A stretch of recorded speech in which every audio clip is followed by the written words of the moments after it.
This is Heme. And Jessica. And you're listening to the Friendly Atheist podcast. Please stop whatever you're doing. Go to patreon.com/Friendly Atheist podcast to support this show. $5, you'll get ad-free episodes and exclusive bonus episodes.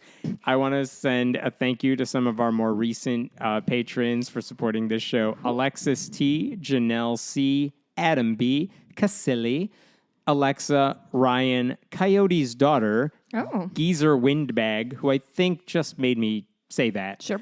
Big Cat, Krista, Brian B, and Mark M. Thank you so much for your support. We appreciate it. Thank you, Mark Marin. I always appreciate your support. Can't wait to see you in that garage. Right.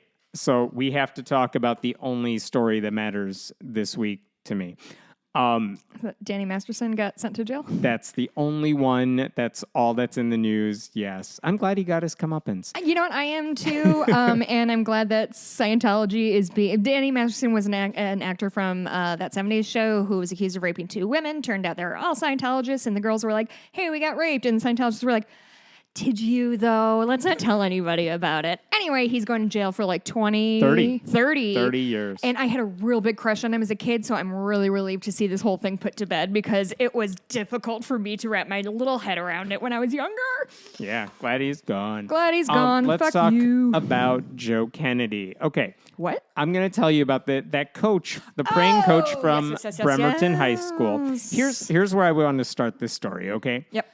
When the Supreme Court, like this guy wanted to pray on the field, 50-yard line, after games, not like a private little prayer, but like clearly a showboaty, everyone look at me, oh, kids, you wanna gather around? Sure, go for it.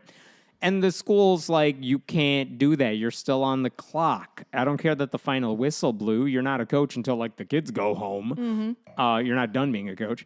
So like you're on the clock, so you can't do these performative prayers. And then he just said, well, if you're not going to let me, I'm going to resign. And they're like, bye. And then he sued the school district. This is years ago. This is like 2015. And this case starts working through the court system, and he loses at every single turn. Because, of course, he has no case, because he's clearly doing these performative prayers, trying to push Christianity on everybody. And that's not his job. That's not his role at that time and place. So obnoxious to hear again. So when the Supreme Court was asked in an appeal, like, hey, can you guys take up this case? That was in 2021. Coach Joe Kennedy was still insisting his religious rights had been violated because he couldn't do these prayers. Yeah. And Americans United for Separation of Church and State, which was one of the groups representing the school district, they had good reason to be worried. This is an ultra-conservative Supreme Court. Yep. If they were going to take up this case, which they did not have to, there was nothing stopping them from ruling in Kennedy's favor, and that could open the door for promotion of Christianity by government employees. But her emails. Teachers, coaches, right, exactly. So here's the thing, though. The reason I wanted to bring this up here is because there was a way to prevent the outcome in a way that allowed kind of all the players to save face. Americans United argued to the Supreme Court, hey, you guys should not take this case, not because you don't want to, I'm sure you want to. Right. But you don't have to, because even if you ruled in his favor, you're only allowed to rule in someone's favor if your ruling is going to help him get what he wants. That's standing. And their argument was Joe Kennedy does not have standing. And the reason is, even if you gave him what he wanted, his job back, he's not going to become a coach again. He's not going to return to the field. And we know that, they said, in a document that they gave to the court. They said he's not going to go back because guess what? This guy just moved to Florida. They said, we know for a fact. This was in Washington State. They said this guy moved to Pensacola, Florida. Not only that. Who moves to Pensacola, Florida? Old white people. Oh, yeah. Not only that, he was a registered voter there. So was his wife. He has residency He has residency there. There was no reason to think he's going to move back to Washington State for a low-paying, part-time assistant coaching job. And honestly, even if he said, but you guys, I totally will, like the facts alone allowed the court to just say, you know what, this case doesn't matter anymore, so we don't have to take it up. And here's what they wrote. Petitioner, Joe Kennedy, would therefore seem to be unable to accept a position as or fulfill the year-round responsibilities of a Bremerton high school football coach. And because of that, he is not entitled to and could not take advantage of the requested injunctive relief. Even supposing, this is Americans United, even supposing that there were some genuine possibility that Joe Kennedy might decide to leave his home in Pensacola, Florida, and move approximately 2,800 miles back to Bremerton, Washington for a $5,304 part-time coaching job. Oh my God. This court has made clear that such a speculation cannot shield a case from mootness determination. Basically saying, you guys don't have to take this case. And the Supreme Court, what was the Supreme Court's justification? Before I get there, Joe Kennedy's lawyers chimed back, and this is important. Do you mean to say clapbacked? Clap back. They clapped back. God, we're fucking dorks. Yeah, we are. So they wrote back to the Supreme Court and said, well, we have a response to their argument that you should toss out this case. Okay. They said of Joe Kennedy, he remains ready, willing, and able to return to his job just as soon as his constitutional rights are vindicated. It is really that simple. The relocation to Florida is not permanent, and Joe Kennedy stands ready, willing, and able to move back to Bremerton as soon as humanly possible should he prevail in this litigation and be permitted to resume his coaching duties. So what, we're a year out from his... Hang on. They also said he is champing at the bit to resume the job he loves. And they also had a declaration from Joe Kennedy, his lawyers did, stating that if he prevailed, he would return home to Bremerton immediately. Quote, I am ready and willing to resume my coaching duties in Bremerton, Washington. I can do so within 24 hours of reinstatement if I am still temporarily residing in Florida. How many 24-hour chunks have we looked at Yeah, since well. he won his rights back? She says in scare quotes. I know. So the Supreme Court had those arguments to consider before they voted on whether or not to take up this case. And by now we know they did take up the case. So whatever why arguments. are we doing this right now? So the justices, I'm quoting Andrew Seidel here, the constitutional attorney who works for Americans United. He wrote in his book, American Crusade, the justices ignored the mootness because, again, these justices want to take these cases. Right. They're eager to weaponize religious freedom and consummate the American Crusade. Okay. So here, I'll skip ahead a little bit. The Supreme Court took up that case. They heard the oral arguments. Everyone knew these were not brief, quiet, private prayers. These were massive spectacles, as Sonia Sotomayor even said in the case, in her decision. Like, here's a picture. This isn't brief or quiet. It was a 6-3 ruling, exactly as you think it would play out. Justice Neil Gorsuch, writing for the majority, said Kennedy was initially fired over his prayers. He was not. He resigned. Gorsuch said Kennedy's prayers were quiet and personal. They were not. Gorsuch said Kennedy's prayers were not coercive, and they were. But they're wrong. But the thing is, they're wrong. How can we just deny reality Facts like don't this? matter if you're the Supreme Court. No. Don't do the bit about they There's don't no care. bit. Truly, how can he? Honestly, what the fuck is going on? Remember, we talked a couple right months ago with the Baker, the website lady case in Colorado, 303 Creative, where she said, I want to make wedding websites, even though I have no skill in doing any of this stuff. And gay people might ask me to make a website, and I don't want to give them my template. And I want to get out ahead of that. Right. And basically, there was no evidence, it turned out, that any gay people had ever asked her to make a website for them. So again, they shouldn't have taken up that case either. But they did, and they ruled in her favor. And again, here's the thing. I'm not going to rehash Gorsuch's horrible decision there. It was a bad decision. But here's the thing. That came down last summer, in September, when the football season officially started, even though they do summer practices and all that. In September, the Seattle Times reported, Joe Kennedy's not here. Where is he? He's not on the staff. He's not working out with the kids, as football coaches should be doing. Is he in the state? And they said, seems like he's just too busy being a spokesperson for the cause, this is me talking, of Christian persecution. Christian persecution. He was writing a memoir, ghostwritten, but he was writing a memoir. It's called Average Joe, the Coach Joe Kennedy story. Can you imagine a more boring book than a middle-class, middle-talent white dude who stumbled into fame by being a fucking blowhard. I cannot think of that is anything. every memoir ever. Not to this. Not to that. Your memoir wasn't that blowhardy. This book, by the way, comes out next month, which I think you need to keep in mind for all the things. How thick do you think it is? Tell me when to stop. It's going to be a pamphlet. It's got to be a pamphlet, illustrated. Like, truly, I'm so sorry, and this is such a mean thing to say. What do you think an assistant football coach has to say, an assistant high school football coach has to say that I am going to dedicate 6 of my earth hours to? Here's the thing. It's not going to be about the students. One time I was Christian and somebody said, I'm Jewish. And I was like, whoa. It's not going to be about the kids he worked with, because if we know anything about this guy, he doesn't give a shit about the students. We'll get to that in a bit. Well. But there's that. He was working on his book with a ghostwriter. Then there's a movie about it's him. a part-time job. I've been writing books in like a 15-minute chunk. If it's ghostwritten, I don't even think he has much say in it. Dude, you're not even going to fucking edit that there's thing. also a movie about him coming out, produced by the God's Not Dead people. He doesn't have anything to do with it, per se. He's not acting in it, but it's about him. So he must be making money off it if he signed away his life rights. Yep. Not maybe. Absolutely. He would have had to sign that.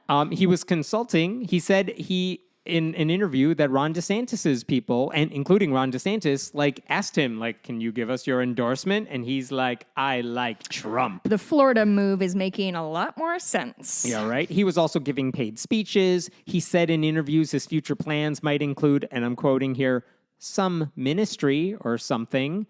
Very specific. Sounds like you found your calling, bud. He created a promotional website for himself, for anyone who wanted to buy his time. And I bet he makes fun of Instagram influencers, too. Well, you know what's not on that site? Because I did spend way too much time on it. Oh, boy. No his private coaching career? No coaching. Yeah. No private football tutoring, anything like that. Okay. He's also not even, dedicating part of his windfall to, his old school or to, underprivileged kids who want to play football. No. He's not, giving back at all. Nothing.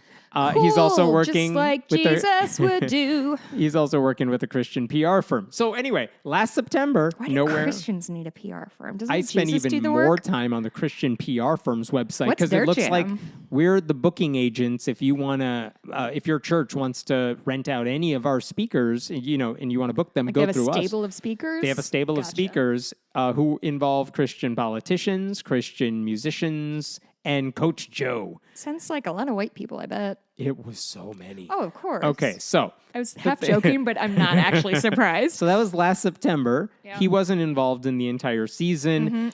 Mm-hmm. Hey, Hammond? Yep. It's September again. Yes, it is. So anyway, last spring. Not even to this year? No, the football season ends in November or whatever. It's now March or May or something. Sure. Bremerton School District says they put out a release saying, hey, we got paperwork from the guy and we are reinstating him because the Supreme Court's making us, and he will be an assistant coach for the following season.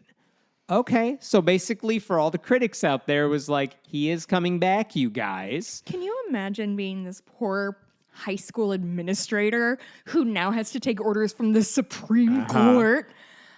And here's the thing. I think they're just fine, we'll sign the papers. Truly, they want this to go away, I'm sure. So last week, the first football game of the season was last Friday, the last day in August.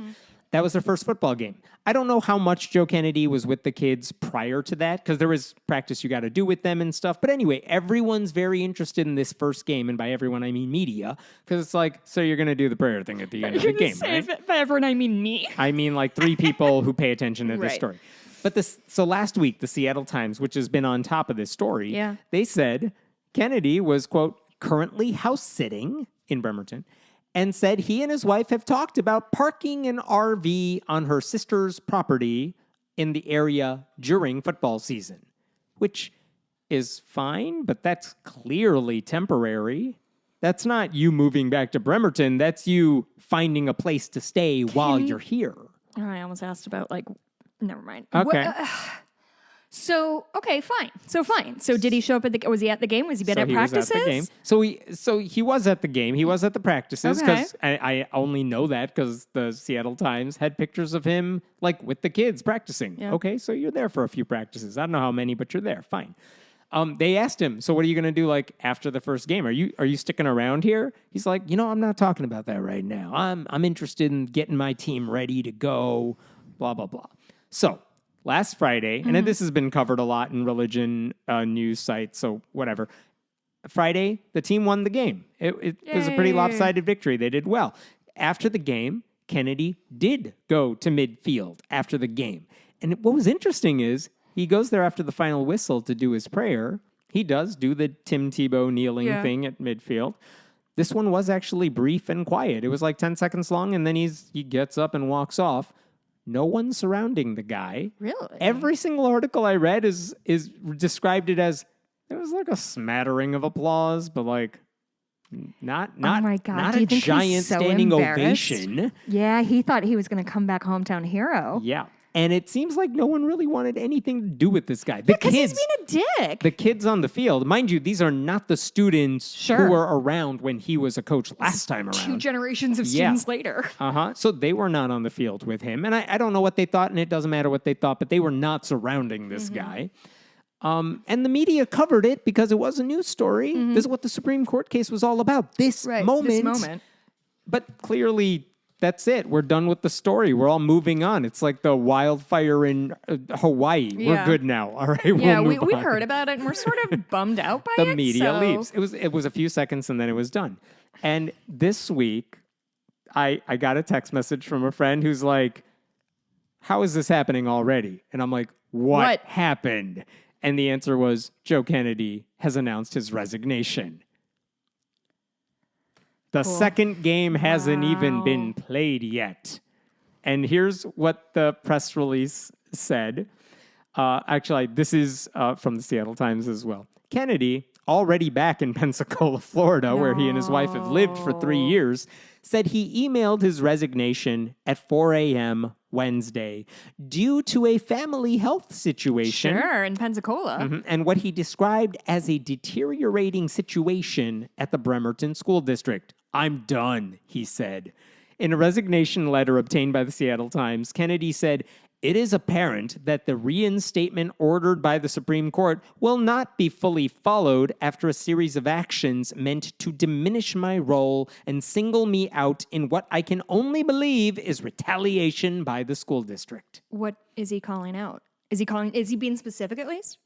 That is also the question I had and the answer that I looked for and could not find. I couldn't find anything. I do not know how they diminished his role because he didn't say. I don't know how they singled him out because he didn't say. Why does he think they were retaliating against him? I don't know. Because you know what I saw? I saw this guy go out onto the field after the game and do his stupid little prayer, and no one cared about it.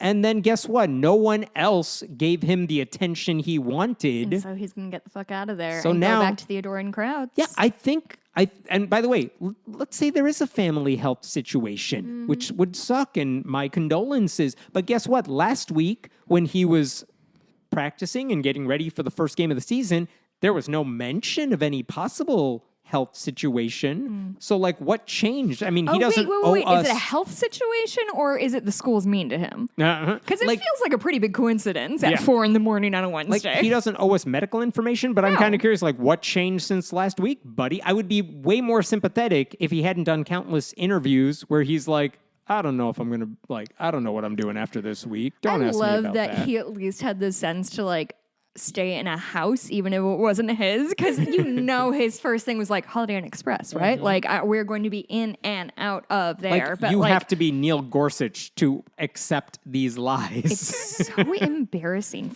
I think that's kind of what it comes down to is like, he has single-handedly made a mockery of the Supreme Court. Well, the Supreme Court made a mockery of itself. But truly, like... They gave him everything he wanted. They looked really bad. They took him Sonia seriously. Sotomayor's like, you guys are lying in the majority, and I have pictures to prove my side here. Her dissent is glorious. It's so good, and I just cannot imagine like the gaslighting that has to be happening in that chamber. You know what right? Like, I don't think they care. Here's the thing. Of course they don't care. The bottom line is I'm just saying it's happening. But the decision I think, like with all the Supreme Court decisions, yeah, it's about this dude, but the bigger issue is we are saying that if any other coach wants to do this, we're giving them permission to do it, and that's why the Supreme Court won't care about Joe Kennedy. But if oh boy, but that's why it still matters. Here's my real genuine question: can that? And I know it won't. And I know I'm just like reaching for. Can they erase the straws? past? Well, basically, can we call backsies? Well, I understand that you're trying to make me sound like an idiot, and I appreciate that because I am.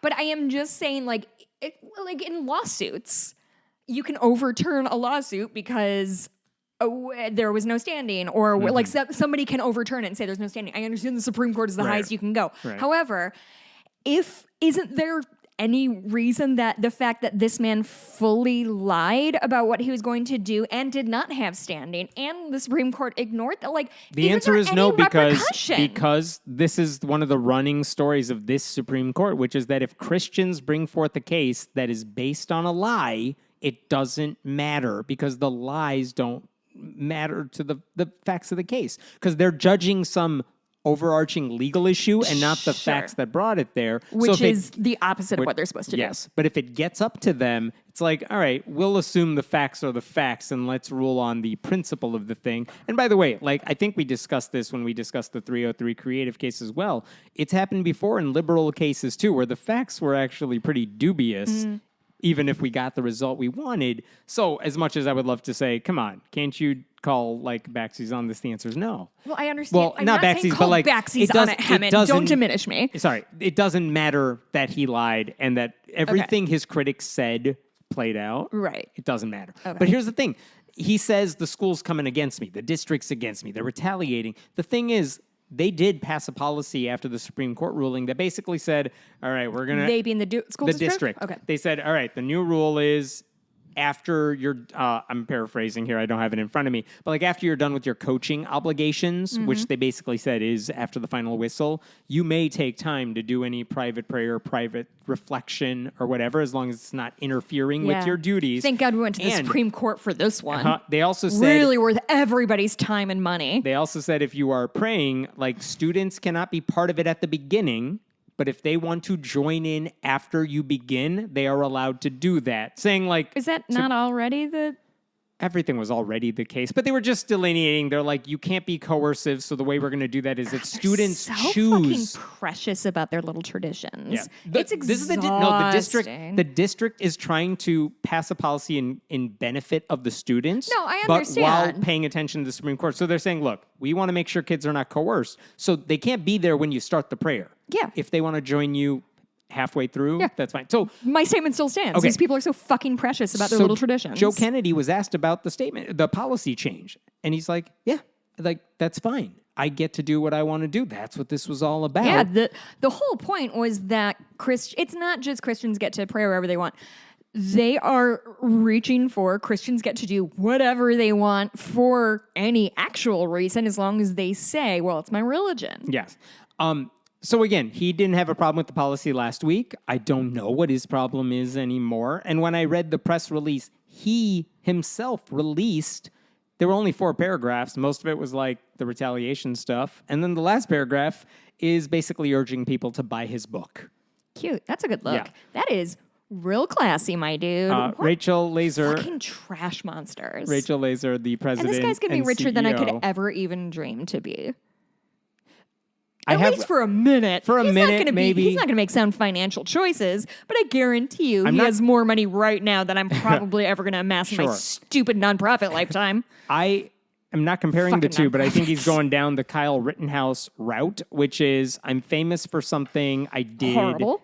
For something horrible, not in the same league, but yes, horrible. But also, I'm just going to capitalize on that fame as long as I can. Yeah. And then within a couple of years, it'll be shitty reality TV shows from here on out. Yeah, but that money still spends, you know? That money spends, yes. So Rachel Laser, president and CEO of Americans United, basically, she didn't say I told you so, because she's a professional. But here's what... Let's hear it. Here's what I'll decide if she said I told you so. After the Supreme Court's decision last summer, Kennedy and his attorneys claimed he'd be on the first flight back to resume his coaching job, but he was a no-show in August of 2022 when the district offered to rehire him in time for that football season. For years, Kennedy and his lawyers have said all he wanted was his job back. We were skeptical, and now here we are, right where we warned the Supreme Court we would be. That was an I told you so. And now, here we are.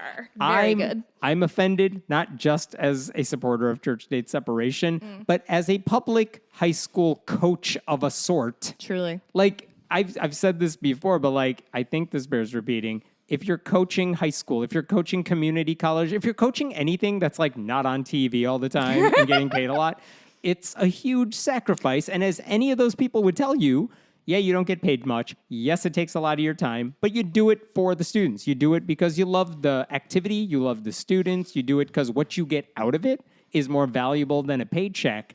And when this guy, Joe Kennedy, said, yeah, I'm a coach and I'm going to use my platform to advertise my religion, that's when it became clear he doesn't give a shit about the students. And the thing is, even after all the legal hassles, the school district, by the way, has to pay out, I think, like $1.7 million in legal fees, some of which is covered by insurance, but not all of it. After all of that, he spends 10 seconds doing his prayer, looks around, and he's like, why isn't everyone giving me a standing ovation? Then he's like, oh, and none of the cameras are going to be here for our next home game either because I'm not, because I'm going to do, and then he's like, I'm gone. It's not even an original story of somebody fighting so hard and then achieving what they want and finding the hollowness and like success. Like, it's not even an original story. I hate it. I hate this guy. Yeah. And by the way, keep in mind, here's what he could have done. And I know he could have done this because he has a PR firm working with him now. He could have just accepted the SCOTUS victory and he could have said, you know what? I am glad we won. I think I was right in principle, but I think if I'm back coaching, it'll be a distraction for the students on the field. Like, I'll get the attention, but that's not where it should be. The attention should be on those athletes.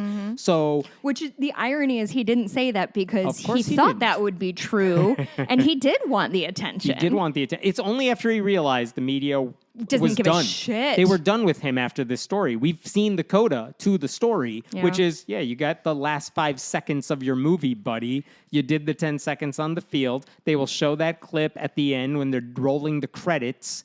And you're done. You don't need this anymore. No one needs this anymore. I feel like there's like 6 episodes of Community alone that are literally this. Like, we're going to fight tooth and nail to get this thing. And by the time they get it, they're like, oh, is this nothing? Oh, has this been nothing the whole time?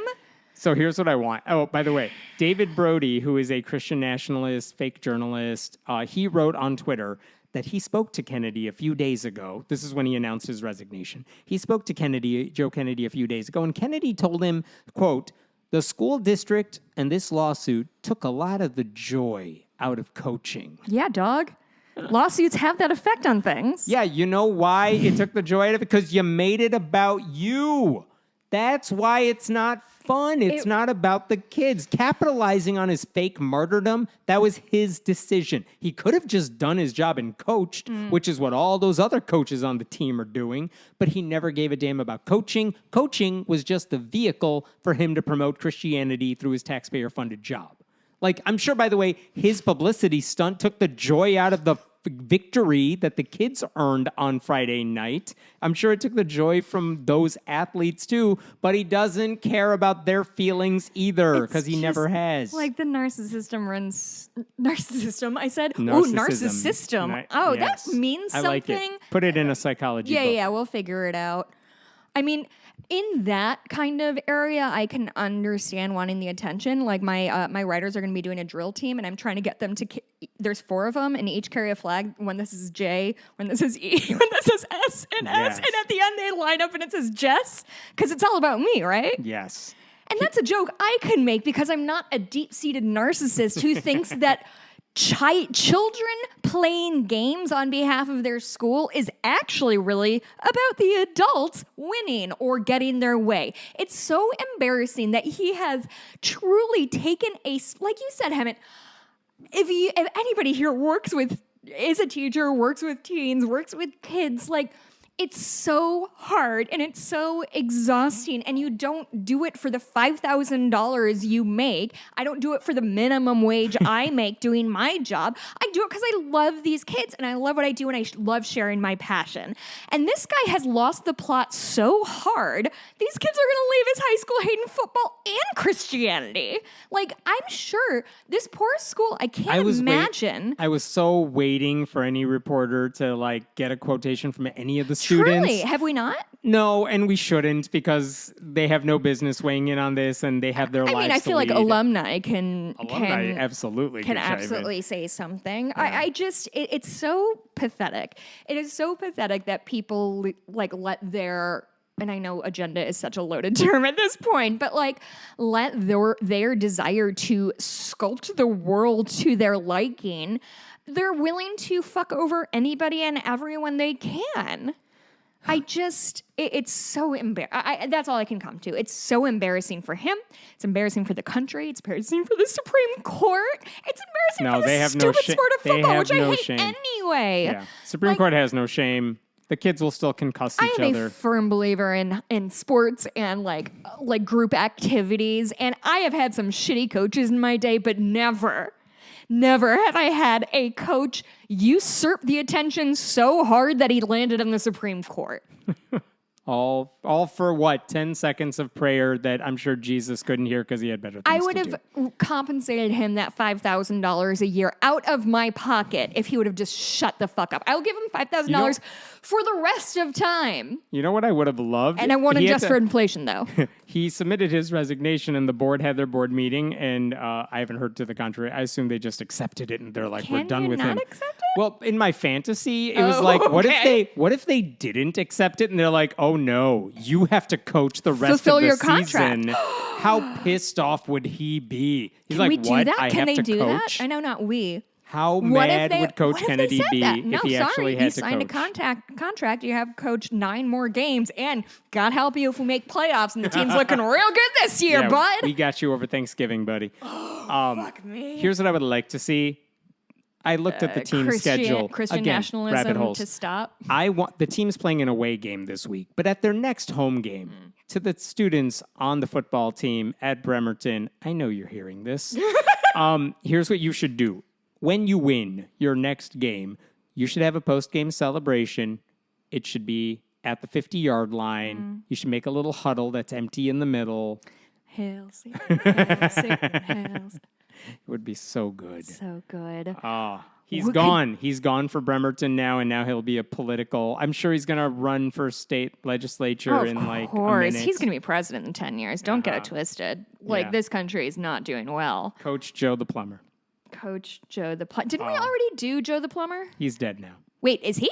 Yeah. Like actual Joe the Plumber? Yeah, he died like last week. Where were you? Come on. I'm offline. Why do you not believe me when I talk to you? Okay, we're moving to a different story. All right. Not about Joe the Plumber. Okay, so How did he die, though? I don't know. He was like natural causes, plumbing, or was it? Yeah, I'm sure it was. Okay, so he's younger than us, I think. Yeah. No, not younger than us. Ish. Are you kidding? Anyway, 2008 election, I was 22. The Daily Beast had a story. You fucking asshole. The Daily Beast had a story this week about conservative Christians from a megachurch taking over a public school district in California.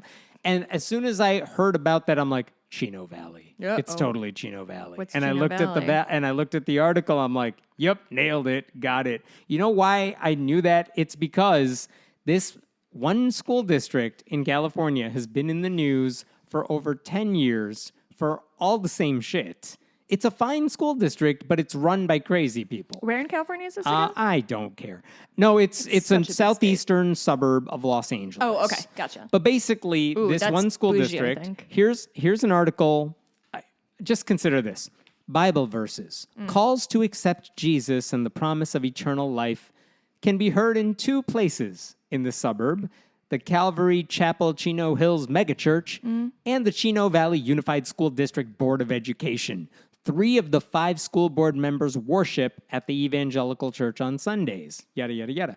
Getting the blessing of the giant church, which says it has 8,000 registered voters, matters in the Chino Valley School District, where the highest vote getter in the recent board election received just over 11,000 votes. That article is from 2015 about this place. Okay. And basically the story here is that this megachurch, it's run by this guy named Jack Hibbs, who has since become basically a mega cultist, anti-vaxxer, everything you would suspect, yes. And basically in 2015, the story was there were 3 people on this school board. Their names are relevant here for a second. Andrew Cruz, James Na, Sylvia Orozco. They're all members of the megachurch. They have a majority on the school board. And because they had a majority, they were turning meetings into church services full of explicitly Christian prayers and Bible verses. There were rants against gay marriage in the middle of school board meetings. Sure. And the thing is, the Freedom from Religion Foundation filed a lawsuit over the prayers at school board meetings. And not only did the school board lose at the district court level, then they appealed. Then the appellate court's like, no, dude, you lost. Then they're like, excuse me, we want to ask the entire appeals court to hear this case. And the entire court's like, dude, you lost. And then they were like, Supreme Court, will you hear our case? And the Supreme Court's like, dude, you lost. Go away. Even the Supreme Court Court wouldn't take up the case. And it cost them over $280,000. And I want to celebrate that, but this is the district's money, not their money. Right. So what did these people do besides jamming prayers into school board meetings? Andrew Cruz was criticized in 2015 because there's video of this. He delivered a long monologue where in the same monologue, yes, trashed gay marriage, invoked the Confederate flag, like in a good way. Excuse you? Yes. In California? In California. He argued that racism is over.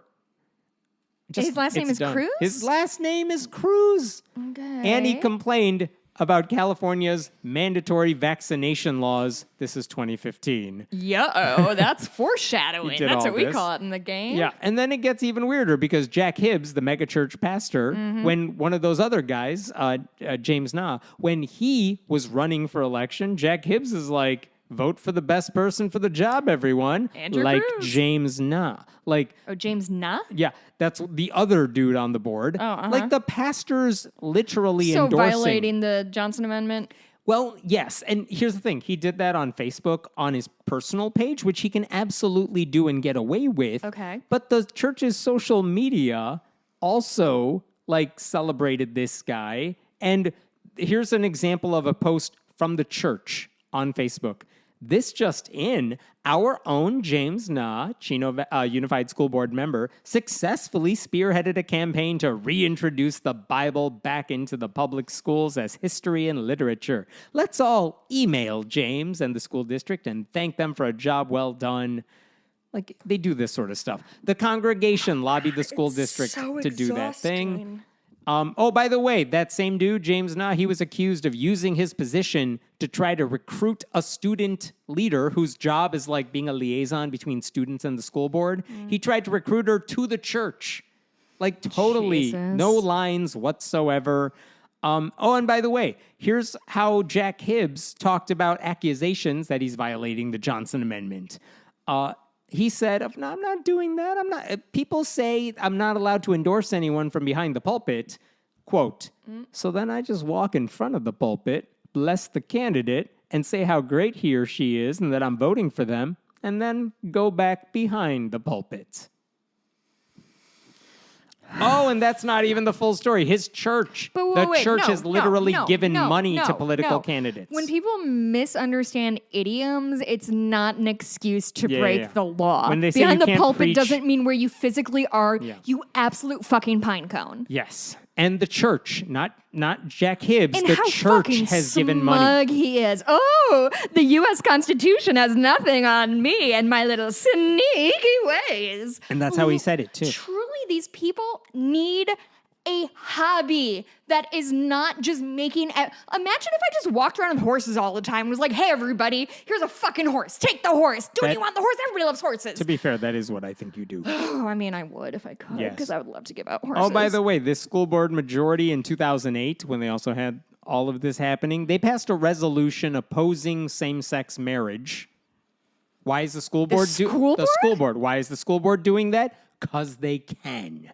That's why. So, my point here is fucking Christ. This megachurch and their involvement in this particular school district has been a problem for well over a decade. You said it's a unified it's school a public district, so school it's public. district. Yes. So, this week, the Daily Beast published an article called "The California Megachurch Pushing Public Schools to the Far Right," and I'm like, "This is plagiarism, right? Like, or they're just." This is the same school district, same story, right? And it's not. I'm no disrespect to the journalist. It was a news story and everything. But you're like, we've done this before, right? But it is about a lot of the same characters because And all the this same shit. district? Here's what happened. Sylvia Orozco, that third member of that trinity on the school board, I don't know what, I don't remember exactly what happened, but she stopped being on the school board. And then things were calm for a minute, or maybe there was someone else. But right now, those two guys I mentioned, Cruz and James Na, they're still on the board. Sure. And now there is a third member who just got elected from their megachurch. And Sylvia's gone? Sylvia's gone. The new lady's name is Sonia Shaw. So she's now the third member from the megachurch on the school board. By the way, there's a fourth conservative on this school board. He's just not part of the megachurch. So they have a 4-1 majority on this school board.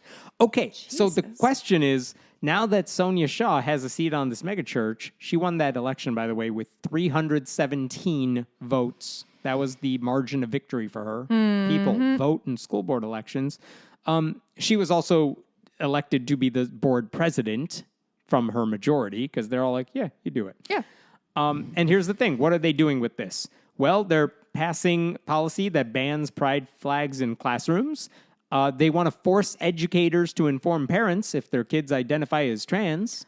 Woof. The state of California has just filed a lawsuit against this school district over that, saying stop putting kids in harm's way, basically. So scary. Like, the thing with this shit is like, you know, I joke about how these people are monster people and everything, but That's a joke. rules like this are going to cost us lives. Mm-hmm. And they don't If your kids care. are asking their teacher, I go by this pronoun, or you should call me by this name, that is not the name that you have listed in your, roster.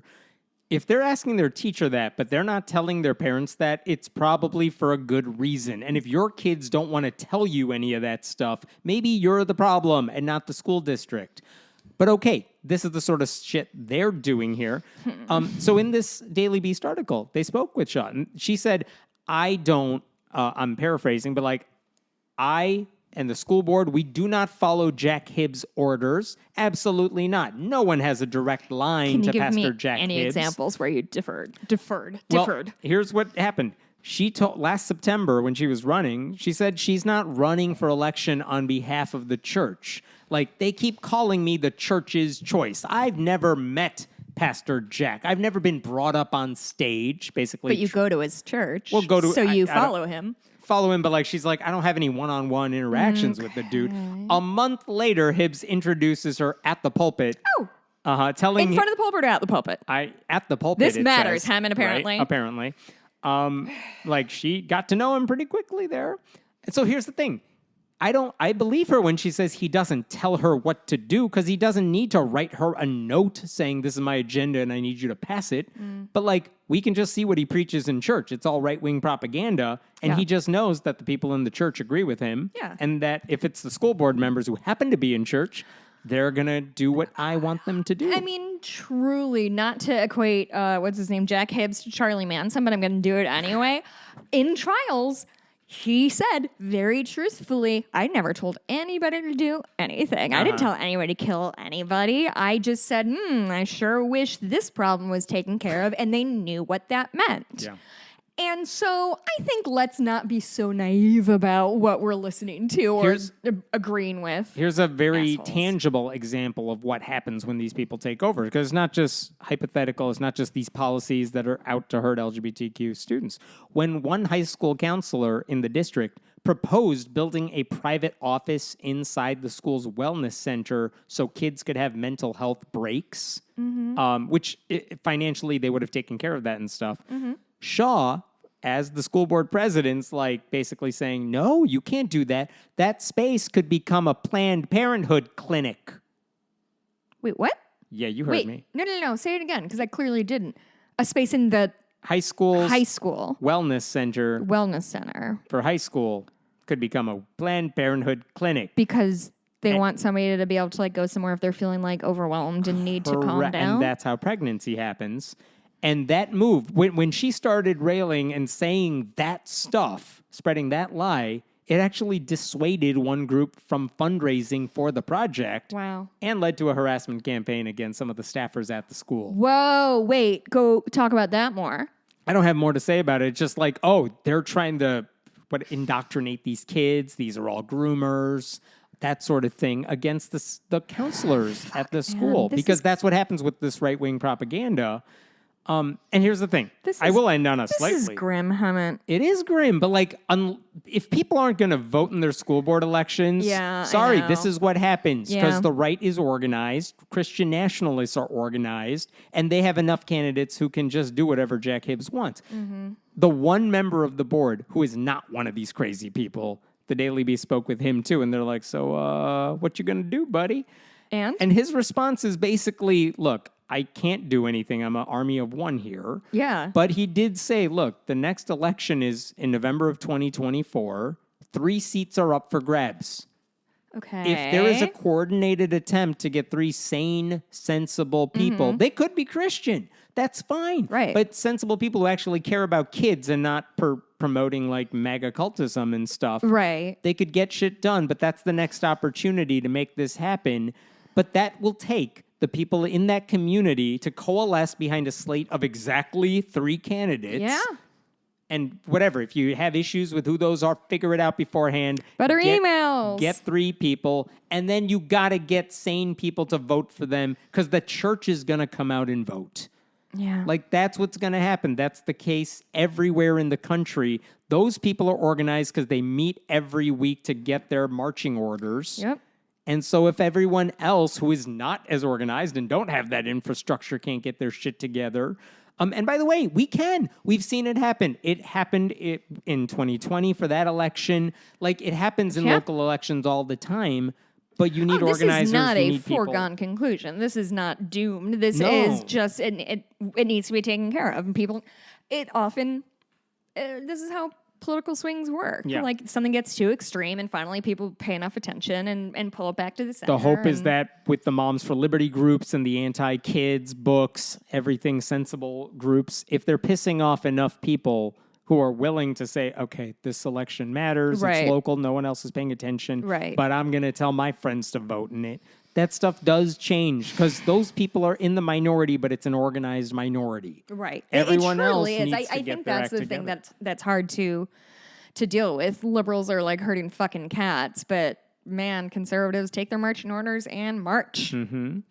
All right, I'm going to jump to a stupid story because I need a break from all those ones. This one's like just plain stupid, not evil stupid. There's a conservative conspiracy theorist named Allie Beth Stuckey. She's one of those, like, I work on Glenn Beck's radio network of stuff. Okay. Anyway, last August, in one of her shows, she released an episode of that show called I Don't Know If Dinosaurs Were Real. Yeah-oh. Yeah. So this is, I'm quoting her exactly. Would I play the clip for you? I could, but I don't care enough. Oh. Here's what she said. This is a theory, okay? I'm just going to say this. Dinosaurs never existed. You've got these bones, you've got these fossils, supposedly, and they supposedly date back millions of years. And then I think it's a bunch of nerds constructing this fantasy world that they think is awesome. Like, how do you know what the skin of a pterodactyl looked like? How do you know what it sounded like? Like, how do you know these things, really? And, like, the different color patterns and all of that, how are you picking that up from bones? If I were to pick, like, a theory, I'm like, ugh, I could see dinosaurs not being real. Can I tell you? Do you like my voice? Thank you. I didn't like it. I thought it was misogynistic. We'll talk about it off mic. I truly said the same thing to my brother when I was 12 years old. Nicely done. Yes. And I'm not exaggerating. I remember it very, very vividly because I was like, they could have had purple polka dots. And my brother looked at me like the fucking idiot I was and said, why would they be purple polka dots? They have to blend in with their background. Right.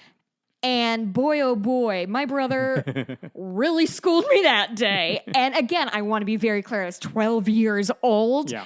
And thought of that on the fly. I did not think about it, formulate it, and then make a video and be like, has anybody else ever noticed that they don't have skin when they're fossil? Has anybody noticed this? It's like Trump all over again. People are talking about... How is my voice imitating her misogynistic, but what you just did, fine? Do you want to guess?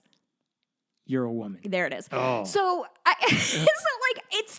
these are kind of my favorite conspiracies. And again, this is Trump all over. I just had a thought. And I think I'm the first person to ever have this thought in the entire history of mankind. Also, is there any chance she's mixing up paleontologists with people who play D&D? Because it's a common mistake people make. Does she know dragons are fake, but dinosaurs are real? Maybe she thinks dragons. I mean, there's a case to be made. Listen, almost every culture has some version of the dragon. Maybe there's some truth to it. I think it's an interesting conversation to have. But I don't think that's the one she wants to have. I think she literally, for the first time, connected two dots and thinks she's the smartest person on planet Earth. She definitely thinks that. And again, who is she? Why do I care? I'm getting there. Oh, okay. So just to be clear, dinosaurs are real. We know they are real. We know what they look like in a good sense because their fossils sometimes have soft tissue inside that tell us, for example, if they were covered in feathers. Do you want to hear something really dorky? Yes. Is I'm doing the newsletter for my barn, and there's always a did you know section that I get to really go nuts in. And I did the history of the horse in North America recently, and I learned all sorts of interesting things about they found some bones of prehistoric horses up in Idaho, and they think there were horses here. Anyway, this is science why I is think cool. all you do all day is ride horses and yell things from a town crier. Yeah. I mean, that's about what I do. Yes. You got it. Yes. But anyway, all that's to say is it's just very funny to me that two people can see the same information and one person, me, can be like, oh, isn't that interesting information? Scientists did not think that there were horses in North America, but then they discovered them there are. Wow, what an interesting turn of events. And she's like, yeah, but did anybody check to see if those bones were made of concrete? Because I bet they were made of concrete. I bet nobody even thought to analyze what they're about. It's these things that make me fucking nuts of oh, well, how do they know? Here's the thing. Oh, smarter people than you exist. Smarter people than you in that field know the answers to that. So ask them. We know how muscular some of these dinosaurs were. We know which ways their eyes pointed because of the ways they discover things. Their skulls are. And yes, there is some filling in the blanks as best we can. And some educated guesses. And a lot of times they're wrong. Yeah, and educated guesses, though, are not the same as stabs in the dark. And when scientists suggest we need to update our understanding of dinosaurs, she treats it as a game. She's this is what creationists do all the time. Scientists discovered something that suggests they might have been wrong in the past. Mm-hmm. That must mean science is wrong. No, that means the process is working. That's the game. And then you try to solidify, get the peer review in there, get people to confirm it or reject it, figure it out. But it's not a little game. It reminds me of Leslie in Open Parks and Rec when somebody accuses her of flip-flopping. She's like, no, I just got more information. When I was 5, I thought chocolate milk came from brown cows. Oh, yeah. And then I flip-flopped and learned more. And what? And here's the thing. She is a host on a radio show. Oh, yeah. She could get a paleontologist. What radio show? Who does she work for? Glenn Beck. We did that. Blaze. Yeah, I remember that now. She could do basic Google searches while on the air. Nope. Google isn't what it used her to be. entire career, this is right-wing media for you, their entire career is passing off ignorance as insight. And she would rather ask stupid questions than discuss smart answers. Well, and I think the thing that people really got tripped up on is the fact that science very frequently does not follow what you and I would understand to be a linear fashion. I'm still mad at the science cover of the cover of my science book in junior high when it was two clear substances, one being poured in the other, and then it turned yellow when they connected, and it's some chemical reaction. And I looked at that and I was like, logic tells me there is no way two clear liquids are going to combine to make yellow. And yet science went ahead and proved me wrong because I poured the two clear liquids and it came out yellow. this idea of like, well, my gut tells me that doesn't feel right is just people using ignorance to replace the fear of the unknown. Mm-hmm. So why am I bringing her up? Because she just said all this a year ago. Oh, this isn't even new? Oh, no. And then she posted an Instagram She discovered reel. a dinosaur herself? Yeah, she said on Instagram, she posted a reel saying a new study suggests T-Rexes looked different than popular depictions. What have I been saying? No one actually knows what dinosaurs look like. The skin and sounds especially, just a bunch of nerds creating a Jurassic fantasy. I have an important question. Yes. The sound thing? Yes. What is that? Do they talk about sounds dinosaurs might have made? Because I'm genuinely wondering if she just saw Jurassic Park and is like, oh, you guys think that's exactly how they sound? Pretty sure that's where she's That getting is it my guess, but I'm willing to be wrong on So that what one. did she do this week? This Oh, week, God, again. she posted an interview that she had done with Ken Ham. Oh, I The know. patron saint of creationism. That is correct. And giant And here's the suits. thing. Yeah, he's also a conspiracy theorist who believes a lot of things that are untrue. But this is interesting because he definitely believes in dinosaurs because he makes a big friggin' deal about dinosaurs all the time. Yeah, he thinks they're like a couple thousand years old. He's wrong. But he does believe they existed. He has a skeleton of a real Allosaurus in the Creation Museum. Does he? Yes, it was donated by a pro-secessionist neo-Confederate Republican. No notes? No notes, but it's in there. By the boy. way, he also has dinosaurs in the Creation Museum that you can ride. He has dinosaurs living with humans on Noah's Ark over at Ark Encounter. Like, the guy has a vested interest in convincing people Yeah. dinosaurs are real. And Yeah. everything else he says about them is wrong, but they are real. So he goes on her show.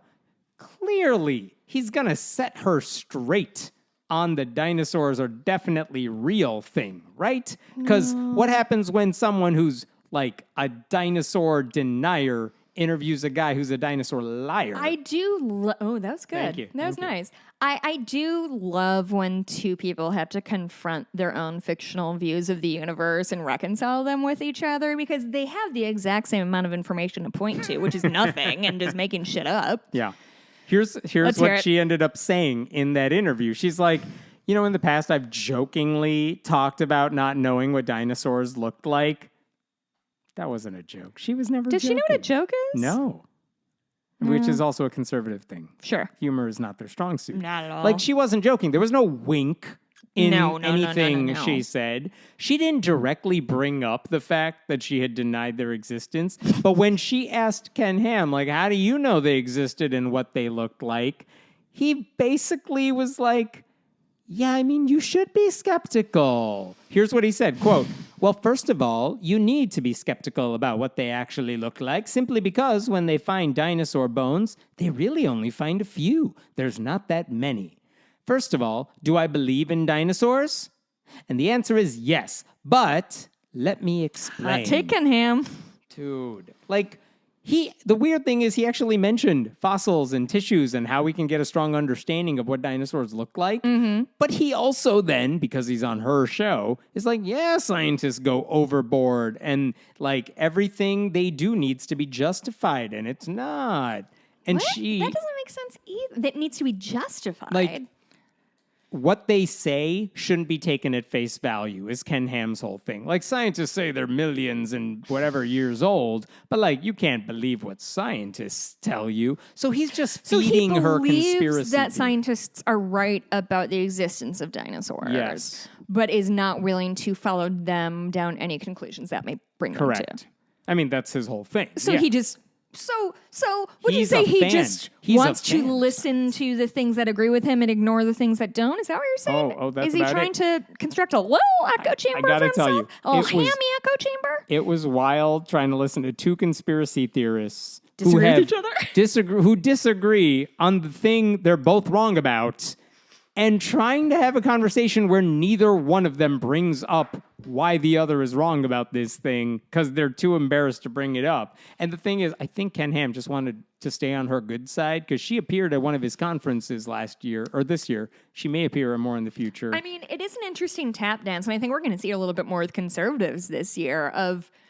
The conservatives writ large are so combative, but when they're on stage with a bunch of like-minded people, they don't have any tricks to throw at them because they all believe essentially the same thing. Does that make sense? Of like, it's going to be like 6 conspiracy theorists up on stage who like all probably agree about Trump, but aren't going to say anything about it. Like they're all kind of telling wasn't that the Republican debate that was a couple weeks ago, which is you have a couple of Republicans when it comes to Ukraine, when it comes to foreign policy, they're actually saying sensible things, but everyone's booing them because they're not fitting the conspiracy theory that gets thrown out. Oh, right. Because, like, if they don't... And if they're saying what Trump does, they get booed. And right. any of that stuff. So, like, if they say facts, those have to come from somewhere, but they all have to kind of agree beforehand what is truth and what is not. Hey, how do we land on the big lie? Are we all on board or whatever? Like, it's going to be wild to watch these people try to, like, make a version of reality that actually matches all of their perspectives, because I don't know that it exists. It was very amusing. Oh, boy. Monsters. Let me jump to the Jersey Shore, which I haven't done in a while. I did not know this, but like basically all the areas of the Jersey Shore where there's beachfront property and stuff, it's public property, but like I guess certain groups, private groups, can manage like access to it and stuff. And that was surprising. I just learned what's that wild recently. is I just saw my sister-in-law who's from Jersey over the weekend, and she was telling us about like basically like in New York, New Jersey, like you have to pay to access the beach. Sure. Which is something I've never heard of and is upsetting to me. And okay, so I'm not going to get into the Feels weeds. like against God, but whatever. I'm not going to get into the weeds about how that all works because I don't know the answer. And I don't but actually the care. thing that's relevant for this story is in a city called Ocean Grove, the Ocean Grove Camp Meeting Association, like the local group that manages their part of the beach. It's basically a Methodist group that runs it, and they're all really extreme Christian, like cultish. It's a Methodists are extreme? This particular group of Methodists is basically thinking, yeah, we own this joint and we're going to Christianize everything. Gonna run this town tonight. No idea what you're singing. It's a song called Run This Town. Never heard of it. They're going to run the town. I see. For Christ. So. Gonna run this town for Christ. Hey. It worked. Sure. So they built a pier last year. The Hurricane Sandy destroyed the pier on the beach. So they wanted to rebuild it. So they did a fundraiser to raise the money. Did they own the pier, the prior pier? I think so. Okay. So they were like, we're rebuilding the pier on the beach. And so guess what they did? Come around. Come look at the picture I am looking at, because this is the pier that opened earlier this year. Oh, my God. Please tell our people what they did to this pier. Oh, my God, those nerds. It's a pier, and at the end, it's a cross, and the top half is silver. So it's like, don't get it twisted. There isn't an incidental crossing in this pier. It is a Jesus-flavored cross. Yes. Remember where Jesus died? Think about that every time you jump into the ocean, you fucking nerds. Yes. And so if you go to their website for the Ocean Grove Association, the mission of this group is rooted in its Methodist heritage. It's to provide opportunities for spiritual birth, growth, and renewal through worship, yada, yada, yada, in a Christian seaside setting. But I mean, do they own the pier? Apparently, Like, is there any reason this is illegal? it has a unique charter. I'm quoting from NJ.com, the New Jersey paper. It has a unique charter that allows it to set some of its own rules, this particular group. And so they were sued in 2007 because they said no one can use our boardwalk for civil union ceremonies. Oh, fuck. And they were sued over that, and they And? lost because you were violating New Jersey anti-discrimination laws. And what So did they- they I'm say? sorry, In I keep- response, this Methodist group is like, fine, then we won't allow anyone to use the boardwalk for wedding ceremonies. Take your ball and go home, guys. so that's the how- only solution. That's how they reacted to this stuff. So, the special rules are what gave them the ability to construct that $2 million Christian cross pier. Yes, and here's the latest controversy. Between Memorial... That's not the end of the story? No, I have to set you up for the real story. boy. The real story is that between Memorial Day and Labor Day, which just happened, which is about 15 weeks, no one was allowed to use that beach until noon on Sunday.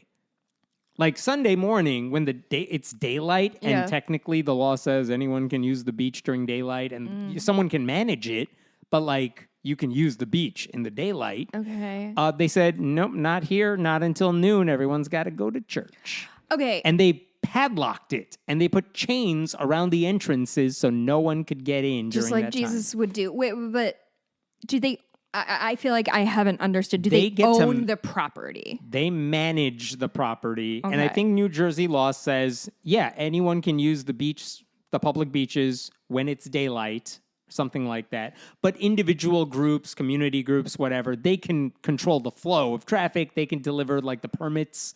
Like you might have to buy a beach pass Okay. to get access, and they can So control it's not that. illegal. It just sucks. Well, they're purposely saying no one's allowed to use this before noon because we want to go to church or Yeah, something it's like not illegal. that. It just sucks. And they actually said there was a good secular reason for doing this. Oh yeah, because you eat such a big Sunday morning breakfast and you Yeah. gotta nap it off so you Yes. don't get a cramp and drown. They said during this 0.5% of the year, the boy. view of the ocean from our boardwalk and pier is of sublime natural beauty without the visual elements of beach umbrellas, tents, and masses of people. See, it's just coincidence that natural beauty needs to be preserved So they during the wanna- busiest swimming days of the year. They want to preserve God's beauty so God's creations don't destroy them. Correct. Cool. Yeah. No. I understand how religion works now. But I guess the legal problem here is that you're actually preventing people with disabilities from accessing the water during that time on Sundays. Say more about that. That's it. Like, that's another legal problem, I guess. Township police have not removed the padlocks and the chains, and that actually violates federal law protecting access for people with disabilities. This is according to a guy who found a local watchdog group that's really trying to get these people. I'm not sure I understand that law, but I believe you. But basically, on the they're basically saying the way this Christian group is preventing access, Mm-hmm. it violates New Jersey law. They're doing it because they're Christian and they think they But can it get violates away the with ADA it. is the And it thing that violates I'm- federal law. And the thing is, someone needs to file the lawsuit, and no one's stepping up to do that. Sure. So they just need to grab onto something. There actually was a story of how these people actually could go after them. Here's the thing. On this beach, there's a Christian flag that flies next to the U.S. flag, which is not illegal, but it's a thing to note. Beach badges, this is the interesting thing. You got to buy a badge if you want access to the beach, and this group controls the badges. Fine, they're allowed to do that. Those badges, if you buy it, the picture on the badge, it includes a cross. That's something that could be illegal because that's a government thing you are selling. It is? And it's it's like if your town seal has a religious symbol on it. Oh, Freedom I from Religion see. Foundation has done a bunch of those letters and possible see. lawsuits. By the way, beach umbrellas that are available for rent on the beach, they're also decorated with crosses. There's a cross on the dunes at the beach. The message is clear. Like they don't want sure. Jews here. They don't want atheists here. They don't want Hindus, Muslims. No. You can visit if you want, as long as you know Christians run the show. Can I put forward a controversial thought? Yes. Yeah, let them do this bullshit, and then They can. And then, no, I mean, like The Christian group. Yeah, the Christian group. Let them pull this bullshit. I think we should just start letting these fucking nerds dig their own graves. Like, How are they you digging the grave? Oh, you guys want to be the church that bans people from the beach on Sunday mornings? Cool. Good PR scheme, gang. Like, true. Like, if But they're not stopping. Like, people are coming to the beach. They're not going to not have people I- visiting it because there's a lot of people that want to go to that particular area. I mean, just to me, it's just like, yeah, like let these people like bury themselves in a court. Let them like. I just feel like You're they're. saying if there was a lawsuit, they're going to lose it. So let them do it and let them die in court. I mean, not even. I'm saying let them die on the altar of public opinion. But they're not. It hasn't happened yet. I'm not saying that it's happening now. I'm just saying things like this. If they're going to keep expanding There their are people reach, who live in Alabama. Okay, but we're Like, all right. it's not going to stop. The litigation could work. Right now, because Labor Day is done, they're back to normal beach hours and stuff. But the argument here is they can't, even if they said, look, we're just closing off the time from until noon on Sundays, there could be a secular reason, whatever their stupid excuse is. They could say we're doing it for secular reasons, even though it coincides with church service times, and they could legally get away with that. The argument for a potential lawsuit is that you can't block access to the beach with these chains and padlocks because it violates the ADA. Maybe there are secular reasons that they can't get away with, and there could be a lawsuit filed. But it seems like litigation is the only way for these people to change what they're doing. That's what worked in the past when it came to we're not letting gay people have civil unions here. And their answer was fine. Then no one gets to have them, which is stupid, but fine. That is your answer to it. Yeah. But that's the thing. Like, if you want them to suffer, the way to let them suffer is find a secular reason to sue them, let them lose in court. And if the answer is fine, then we're shutting down access to the entire beach and tossing the local economy out the window too. Then yes, then they could die on their own petard or whatever you want to call that. And that would be fine too. But right now, it doesn't look like anyone's filing a lawsuit. And when the ACLU was contacted about like, what are you doing about this? Right. Their answer is, well, we might be able to... They said the beach badges with the cross on them raises serious legal concerns, which is kind of a weak response given that everything else they're doing. It was a weird situation. Yeah, I mean, that's fine. All right. I'm going to jump to a story about our favorite Christian liar, David Barton. Oh my God. Because I hate him. This is basically a guy who's made a career out of distorting the words of the founding fathers in the Bible in defense of Christian nationalism, homophobia, bigotry, and then politicians in the Republican Party parrot his lies in defense of whatever it is they want to do. And they try to publish his books as textbooks. They use things that he has said in their textbooks. Yep. This guy famously wrote a book about Thomas Jefferson that was so full of misinformation that his Christian publishers pulled the book from the shelves saying, yeah, this guy's lying too much. They kept the Bible up, but they took down this guy's book. But recently, he appeared on the Truth and Liberty Coalition's show, and he called out politicians who cheat and break the rules in order to win elections. Uh-oh. He said that's a bad thing. No one should do that. Was he talking about Donald Trump? He was not. Oh, who's he talking about? Yeah. Generally, the Democrat Party is a very secular party. The Democrat Party? The Democrat Party. That's the Republican... Democratic Party? That's the correct way to say it, but this is the pejorative way that Republicans talk about... You're lying. You're making this up. Marjorie Taylor Greene does it all the time. The Democrat Party? They said the Democrat Party. What is that? As if that's a bad thing? You're just saying it slightly wrong. The Republic Party. Got you. Fucking burn. That's exactly how they operate, yes.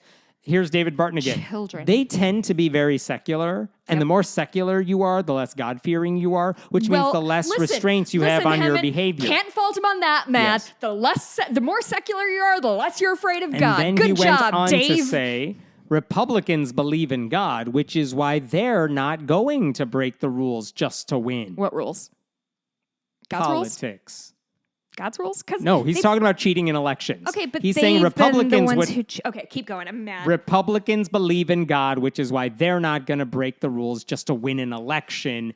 Democrats don't Except have for that. all the times they've done it. Yes, Democrats don't have that moral restraint of being God-fearing. You know, one day I'm going to account to God, and He's going to say, "Why did you cheat in that election?" Well, if you don't believe that, then why not cheat in an election? So you have less moral restraints, which means the ends does justify the means, I'm quoting him, which means you're willing to do more things to make sure your side wins. You win at all costs. He is saying Democrats, because we don't fear God, will cheat in order to win an election when there is no evidence of that. But there is overwhelming evidence, like you were saying, of Republicans doing that exact same thing over and over. All the fraud cases, Republicans. All the top-down Donald Trump is telling the guy in Georgia, just find me some votes, that's Republicans. Everyone he corralled into his little conspiracy, yes, Republican. Like, they're all part of it. So how blatant of a liar does this guy have to be to accuse Democrats of doing something they don't do because they don't believe in his God? Like, Republicans stormed the Capitol. They pressured people to lie and find votes that were never cast. They literally got convicted of voting multiple times, and he just writes all that off. Doesn't mention any of it, never existed. And by the way, not that this is the point, but the Democratic Party is not a thought you were secular. having a tiny stroke on there. It's not a secular party. Of the Democrats in Truly. Congress, 76% are Christian, 12% are Jewish, 4% belong to other faiths.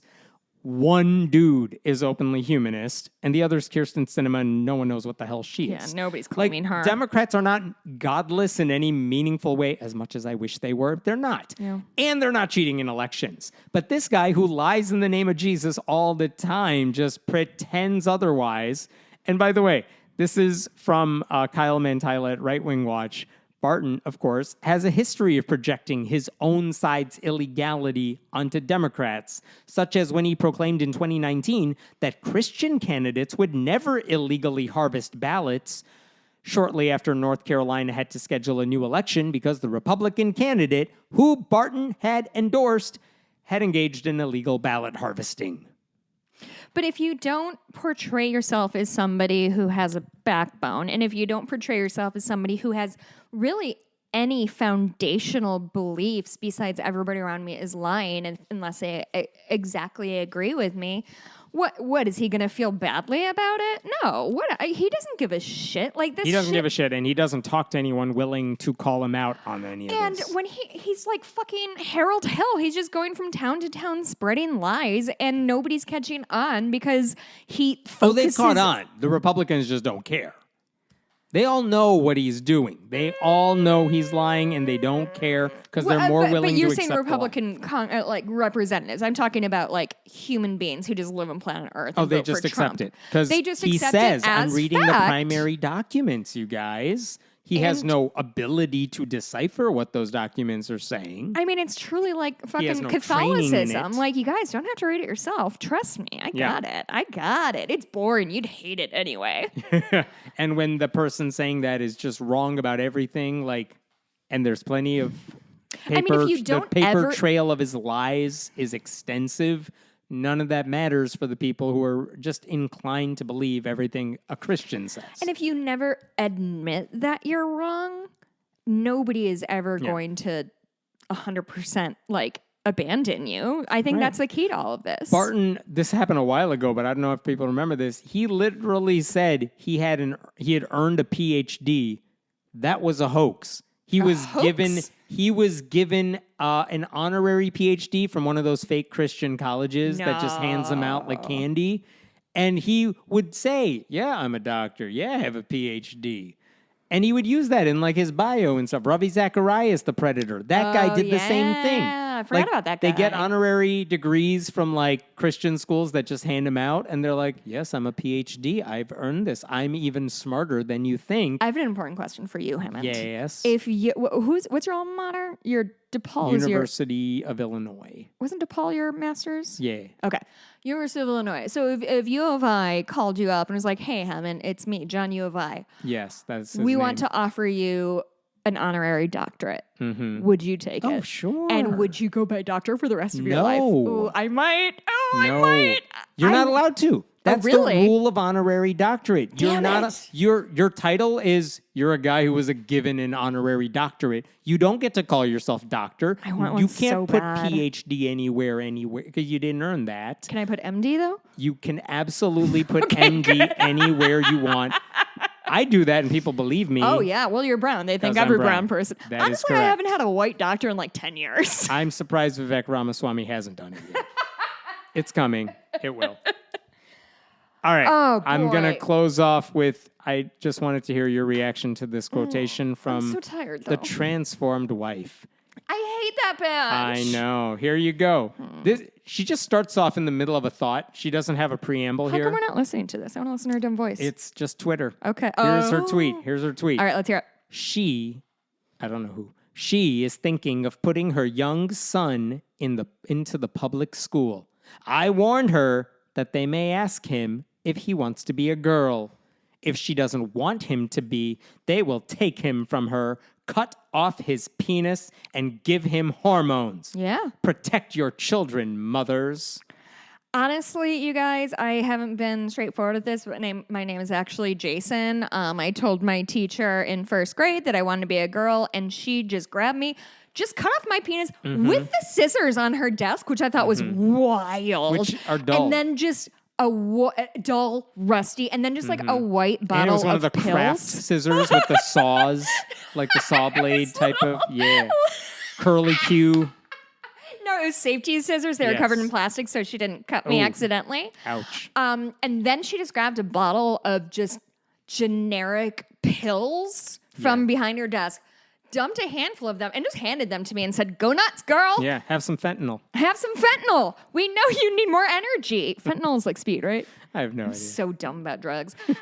Anyway, this woman, this is the definition of warning. Woman makes up fictional scenario and then gets real mad about it. The thing is, she's insane. But there are so many people who believe this sort of shit happens in public schools, and they're all running for school board, and they're all like, I'm a mama bear, and they're all this insane. And all the critics of public schools have no idea how public schools actually work. First of all, even if this were theoretically possible, do you know how little time teachers have during the day to cut off kids' genitalia and my butcher God. them? No, they have none. And This would truly, never even when happen I in do class. have the time, someone's always stole my scissors. My scissors are always missing. They have my name on them. I know, you think people are like stabbing each other with pencils? You can't find a pencil in a classroom. Just ask any kid in math class. Okay, here's the other one from the transformed wife. You haven't taught math for like 10 years. You're still mad that kids showed up without pencils? They always ask for them. They always are like, it's fine if I use pen, right? I'm like, no, because you don't know any of the answers. You're going to have to, you specifically, kid, will have to erase everything. One time when I... It's not the smarties that come in with the pen. No, they know how to do stuff. It's the ones who get everything wrong that are like, can I use permanent marker on my calculus test? It's One like, time, oh, God. I decided I was really going to dedicate myself to being tidy, and so I did my math homework and like erased all of the work and just left the answers like as a gift to my teacher. And she was like, "Honey, I think you completely misunderstood what we're doing here." Yes, that's not okay. Here's the second one from her. Oh, there's more. Oh, there's Okay, one let's more. hear it. I figured I'd do both. Adultery has dramatically increased since women left their homes for the workforce. When you put men and women together all day long, it's the perfect recipe for adultery. God wants women to be keepers at home and helpmeets to their husbands for many good reasons. This is what? one. Help meets to... Slaves. Slaves is what she's getting at. Just be a servant to your husband. But the point is, if you're working outside the home, you may run into men. Yeah. And if you're working with men, then obviously everyone will adulter. I truly... This has been a thing that's genuinely made me nuts since as long as I can remember, is this sort of like, if you put men and women together for long enough, they're just gonna fuck. And like, All the time, in it's so every heteronormative, it makes me want to cry. Well, B, like, I have guy friend. Like, we're friends, right? No. Oh, okay, I have guy friend. I think you are right, though. She is advocating husbands can have work affairs with other men. There's nothing stopping that in her Ooh, world. I'd pay to watch that movie. Steel mills. That she gets cheated on by her husband with another man, and then it's like them trying to figure out maybe a throuple. Ooh, I should write this book.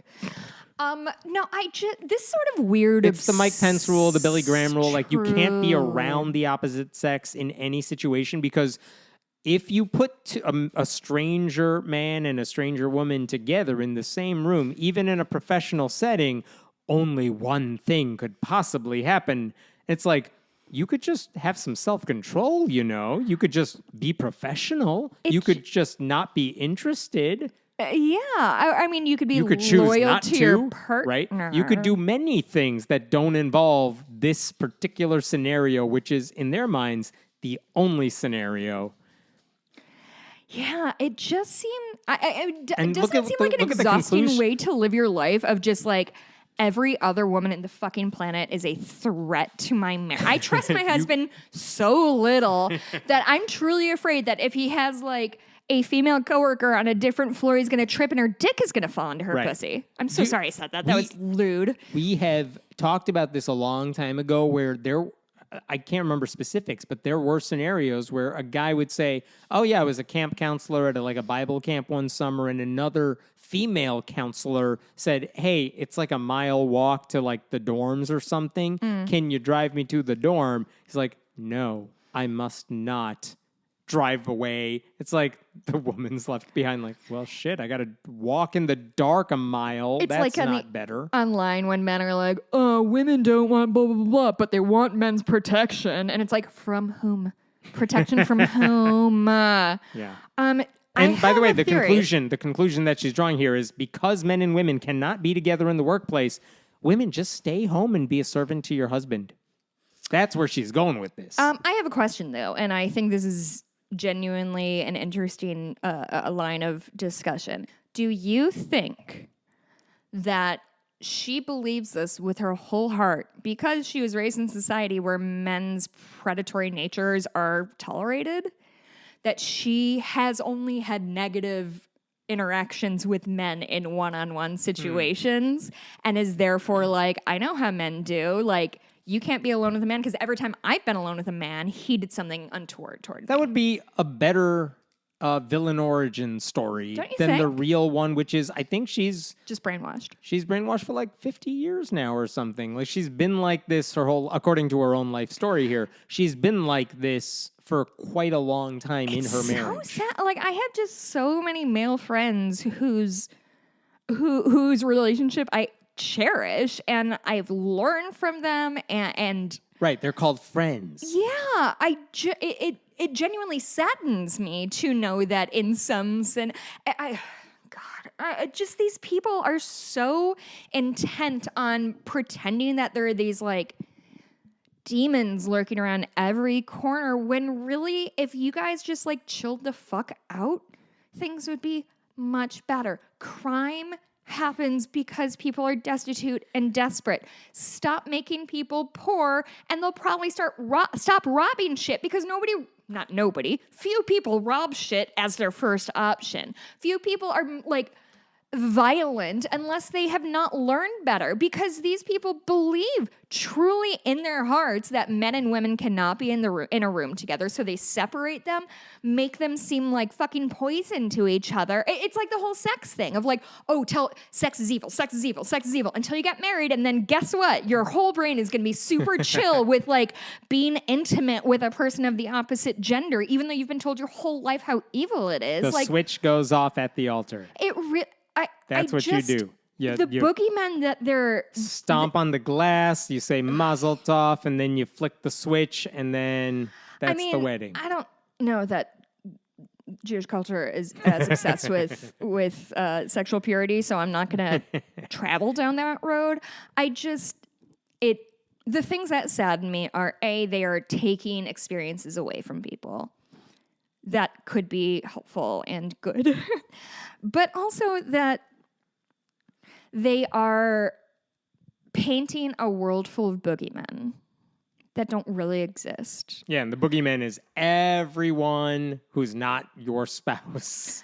And everyone who could be your spouse until they're your spouse. Boogeymen, people who are sexually assaulted or physically assaulted, it's not some random stranger. It's your boyfriend. It's your uncle. It's your whatever. Like, it really frightens me to tell kids that the danger is everywhere and you can trust everybody as long as they're Christ-like.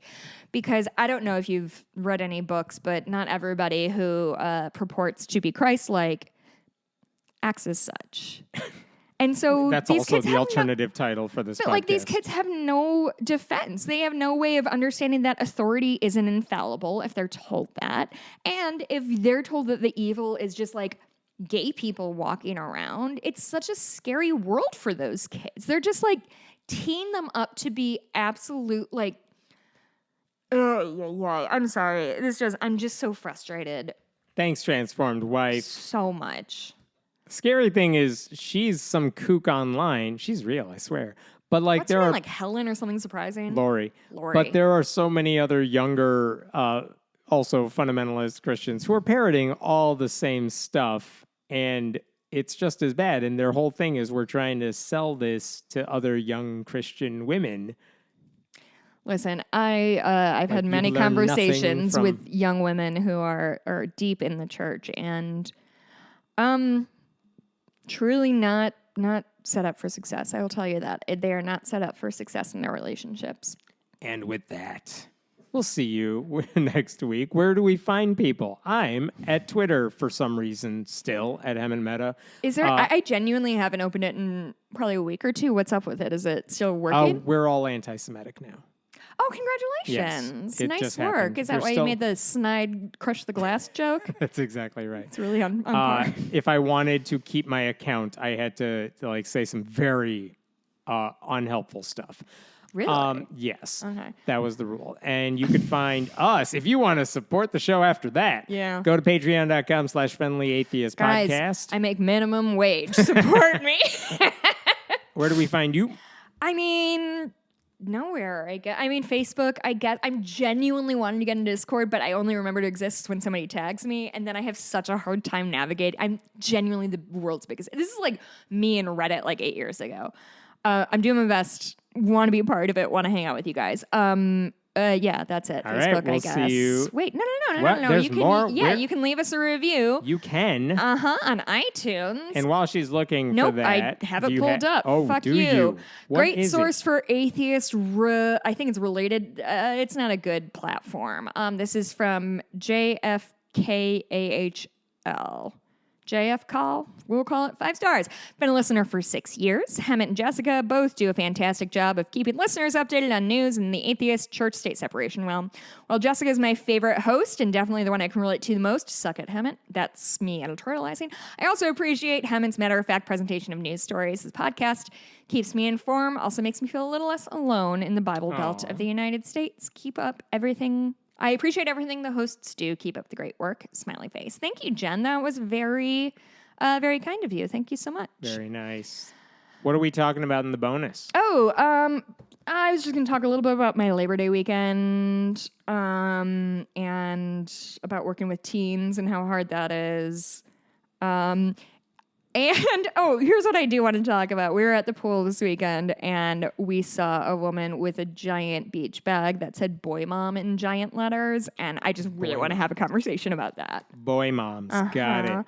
Don't forget, the Hansen Center Horse Show is October 14th and 15th if you want to stop by. It's in Burr Ridge, Illinois. We'll be there from 10 to 3 if you want to be a part of it. Come say hi. It'll be great. All right. We'll see you soon. Bye.